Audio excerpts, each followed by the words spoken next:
What's up, everyone? Welcome to the Power Play with CJ. I want to talk about the role Jeremy Jacobs, the owner of my hometown Boston Bruins, has played in keeping the players from playing. So there's a play on words. We all know Jacobs is a notorious cheapskate, even though he has spent to the cap since the lockout, financed the Stanley Cup. Quote unquote, financed the Stanley Cup. They didn't make the trades or scout and draft the players. Because Jacobs went out and found Bergeron and Lucic in the second round and picked up Tim Thomas off a scrap heap and kind of put that team together. Whatever. And one of the most loyal and rabid fan bases in hockey were denied a Stanley Cup in the early '90s by his inability to acquire a third superstar to complement Ray Bourque and Cam Neely, an ally of Frady or Joey Moan in their prime.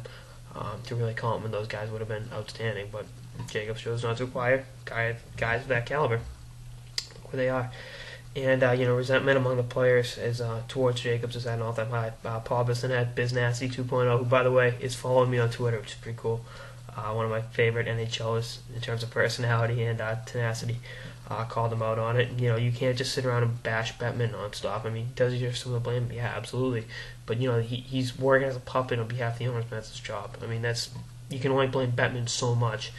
And you look at Jacobs, and he's notorious and cheapskate, and like I said, no pun intended on that. But I think it's shameful that what he's getting away with. It's criminal. He's a multi-millionaire, but people that depend on the NHL, the people that work in the arenas, that own bars and restaurants in their arenas, that waiter and waitress, bartenders there, that rely on tips from people going to games, they're not getting anything. They depend on that for their livelihood. And Jeremy Jacobs is all set for life, and he's trying to, It's like the scene in Wall Street where Charlie Sheen says to Michael Douglas, how many yachts can you water ski behind?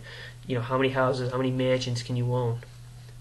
And that's just, it's wrong. Greed is not good. And, guys like Jacobs epitomize that.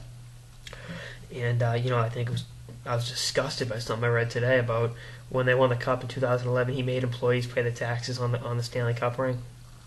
Over $7,000 in taxes. Luckily, a lot of the players stepped up and took care of the employees that couldn't afford it. But that's their moment of joy. That what they did to win that cup, and for Jacobs to do that, it's just disgusting. And something got to be done. And I don't want to sit around and say, I don't want to wish death on a person. That's wrong. It's morally wrong, whatever way you crack it. But you look at the path the Chicago Blackhawks went on after Words died. And the Bruins have won a cup under Jacobs, so you really can't complain too much. But you never know. Jacobs is an old guy, and I think he's an old miserable SOB. And I think something got to be done. Someone got to step up to him and say, Jeremy, you've stolen enough. And the rumor always was he was mobbed up. And for the first time in my life, I'm second guessing being a Bruins fan, and that is one of the hardest things in the world because I love that team. That's the team I grew up with. Cam Neely, my confirmation name's Cameron after Cam Neely. That's all you need to know. But anyway, that's all I got on this episode of the Power Play with CJ, talking about Jeremy Jacobs' greed being behind the lockout, dragging on. They would have had a deal 4 weeks ago. But anyway, stay tuned for more episodes about the lockout and beyond. Later, guys.